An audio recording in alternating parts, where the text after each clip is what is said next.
এসময়ৰ কোটিপতিৰ আজিৰ দুৰ্দশা। জয়পুৰৰ চেথানীৰ জীৱন এক শিকনি। জয়পুৰত চেথানী ৰূপেই পৰিচিত আছিল তেওঁ। তেওঁৰ পাৰ্শ্বত অনবৰতে আছিল বুজন পৰিমাণৰ ধন। সেইকাৰণে তেওঁৰ আগে পিছে ঘূৰি ফুৰা মানুহৰ অভাৱ নাছিল। দুহাত খুলি ধন খৰচ কৰিব পৰাৰ বাবে তেওঁ কাহানিও অকলশৰীয়া অনুভৱ কৰিব লগা নহৈছিল।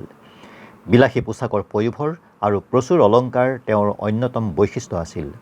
অভাৱৰ সৈতে পৰিচয় নথকা মহিলাগৰাকীৰ স্বামী আছিল জয়পুৰৰ এগৰাকী প্ৰসিদ্ধ ব্যৱসায়ী। এই কোটিপতি স্বামীৰ প্ৰিয় পৰিবাৰগৰাকীৰ জীৱনশৈলী আছিল ঈৰ্ষণীয়। ব্যৱসায়ৰ কামত ব্যস্ত থকা স্বামীৰ প্ৰচুৰ সম্পত্তি থকা বুলি জানিলেও ইয়াৰ আদ্যোপান্ত একেবাৰে খবৰ ৰখা নাছিল মহিলাগৰাকীয়ে।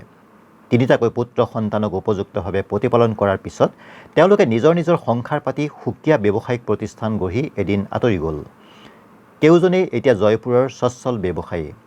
বিলাস বৈভৱত আচ্ছন্ন হৈ থকাৰ সময়তে অকস্মাতে এদিন হৃদৰোগত আক্ৰান্ত হৈ মৃত্যুক আঁকোৱালি লয় তেওঁৰ স্বামীয়ে। তিনি পুত্ৰ সন্তান আহি তেওঁৰ কাষত থিয় হ'ল। তেওঁলোকে বিচৰাৰ দৰে বিভিন্ন নথিপত্ৰত স্বাক্ষৰ কৰি দিলে মহিলাগৰাকীয়ে। ইয়াৰ পিছতেই জীৱন সলনি হ'ল মহিলাগৰাকীৰ।